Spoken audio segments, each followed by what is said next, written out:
জয় যিশু। প্রথম পাঠ লেবীয় পুস্তক 19 অধ্যায় 1 থেকে 2 পদ, 11 থেকে 18 পদ। তোমার প্রতিবেশীর প্রতি তুমি কোনো অন্যায় করবেই না। ভগবান মোশেকে এই কথা বললেন। তুমি এবার ইসরায়েলীয় জনমণ্ডলীর সকলকে এই কথা বলো, তোমরা পবিত্র হও, কেননা আমি তোমাদের আপন ঈশ্বর ভগবান, যিনি আমি নিজেই যে পবিত্র। তোমরা চুরি করবে না, মিথ্যা কথা বলবে না, একজন আর একজনের সঙ্গে কোনো রকম ছলনা করবে না, আমার নাম নিয়ে কোনো মিথ্যা শপথও করবে না, কেননা তা করলে নিজের ঈশ্বরের নামের অমর্যাদাই করা হবে। আমি ভগবান। তুমি তোমার প্রতিবেশীকে কোনোভাবেই শোষণ করবে না, আর কোনো কিছু হরণও করবে না। কারো দিন মজুরি পরের দিন সকাল পর্যন্ত নিজের কাছে আটকে রাখবে না। বধির কোনো মানুষকে কখনো গালমন্দ করবে না। অন্ধের চলার পথে কোনো বাধাও রাখবে না। তোমার আপন ঈশ্বরের প্রতি তোমার যেন সম্ভ্রম থাকে। আমি ভগবান। বিচার করতে গিয়ে কোনো অন্যায় রায় দেবে না। দুর্বলের প্রতি কোনো পক্ষপাতিত্ব দেখাবে না। গণ্যমান্য কারো কাছে নতি স্বীকারও করবে না। ন্যায্যভাবেই তোমার প্রতিবেশীর বিচার করবে। তুমি স্বজাতি মানুষদের মধ্যে কুৎসা রটিয়ে বেড়াবে না। এমন কিছু করবে না যাতে তোমার প্রতিবেশীর জীবন বিপন্ন হয়। আমি ভগবান। মনের মধ্যে স্বজাতি ভাইয়ের প্রতি কোনো বিদ্বেষ পোষণ করবে না। প্রতিবেশী কোনো অন্যায় করলে তাকে উচিত তিরস্কার করবে, তাহলে তার অপরাধের জন্যে তুমি নিজে দায়ী হবে না। কখনো প্রতিশোধ নেবে না। স্বজাতি মানুষদের ওপর কোনো আক্রোশ রাখবে না। তোমার প্রতিবেশীকে তুমি নিজের মতোই ভালোবাসবে। আমি ভগবান। প্রভুর বাণী। ঈশ্বরকে ধন্যবাদ। সামসঙ্গীত 19 অধ্যায় 7 থেকে 10তম পদ। ধো,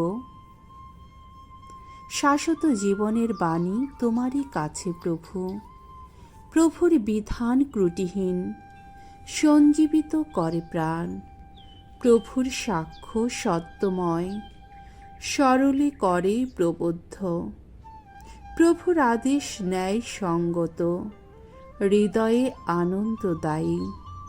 প্রভুর নির্দেশ সুনির্মল, নয়নে আলোক সঞ্চারী। ভগবদ্ ভীতি পুণ্যময়, নিত্যস্থায়ী। প্রভুর বিচার সত্যনিষ্ঠ, সদা ধর্মময়। স্বর্ণের চেয়েও লোভনীয়, মধুর চেয়েও মধুময়। বাণী বন্দনা। প্রভু যীশু, জীবনময় ঈশ্বরের একমাত্র পুত্র, ধন্য তুমি। দেখো, করুণা লাভের এসেছে শুভক্ষণ, এসেছে আজ পরিত্রাণের দিন। মঙ্গল সমাচার। মথি রচিত মঙ্গল সমাচার 25 অধ্যায় 31 থেকে 46তম পদ। প্রভু যীশু আমাদের ভাতৃপ্রেমের মানদণ্ডই অভিম বিচার করবেন।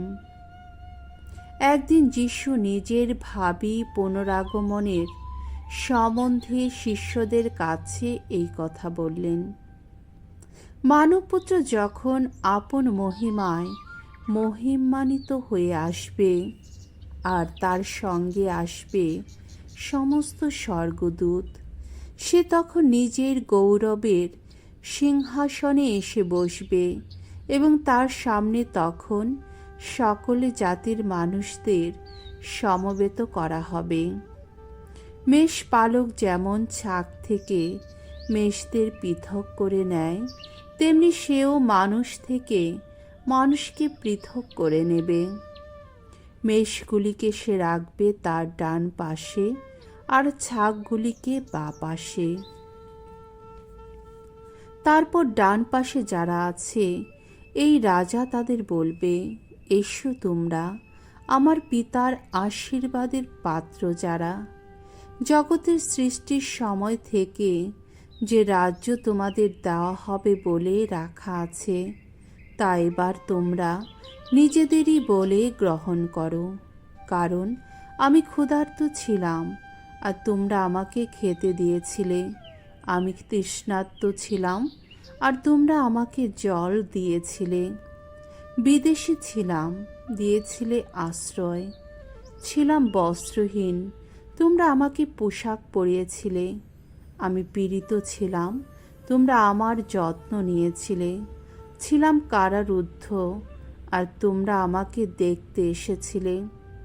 তখন ধার্মিকেরা উত্তরে তাকে বলবে, প্রভু, কখন আমরা আপনাকে ক্ষুধার্ত দেখে খেতে দিয়েছিলাম, কিংবা তৃষ্ণার্ত দেখে জল দিয়েছিলাম? কখন আপনাকে বিদেশী দেখে দিয়েছিলাম আশ্রয়, কিংবা বস্ত্রহীন দেখে পরিয়েছিলাম পোশাক? কখনই বা আপনাকে পীড়িত বা কারারুদ্ধ দেখে আপনাকে দেখতে গিয়েছিলাম? রাজা তখন তাদের এই উত্তর দেবে, আমি তোমাদের সত্যি বলছি, আমার এই তুচ্ছতম ভাইদের একজনেরও জন্যে তোমরা যা কিছু করেছ, তা আমারই জন্যে করেছ। তারপর যারা তার বাঁ পাশে আছে, সে তাদের বলবে, আমার সামনে থেকে দূর হও তোমরা, অভিশাপের পাত্র যারা, শয়তান ও তার দলের যত অপদূতের জন্যে যে শাশ্বত আগুন প্রস্তুত করে রাখা হয়েছে, তোমরা সেই আগুনেই যাও। কারণ আমি ক্ষুধার্ত ছিলাম, আর তোমরা আমাকে খেতে দাওনি। আমি তৃষ্ণার্ত ছিলাম, আমাকে জল দাওনি। বিদেশে ছিলাম, তোমরা আশ্রয় দাওনি। ছিলাম বস্ত্রহীন, তোমরা আমাকে পোশাক পরাওনি। পীড়িত কারারুদ্ধ ছিলাম, আর তোমরা আমার যত্ন নাওনি। তখন উত্তরে তারাও বলবে, প্রভু, কখন আমরা আপনাকে ক্ষুধার্ত বা তৃষ্ণার্ত, বিদেশী বা বস্ত্রহীন, পীড়িত বা কারারুদ্ধ দেখেও আপনার সেবা করিনি? তখন সে তাদের এই উত্তর দেবে, আমি তোমাদের সত্যি বলছি, এই তুচ্ছতম মানুষদের একজনেরও জন্যে তোমরা যা কিছু করনি, তা আমারই জন্যে করনি। তখন এরা যাবে শাশ্বত দণ্ডলোকে, আর ধার্মিকেরা যাবে শাশ্বত জীবন লোকে। প্রভুর মঙ্গলময় বাণী। খ্রিস্ট প্রভু তোমার প্রশংসা হোক।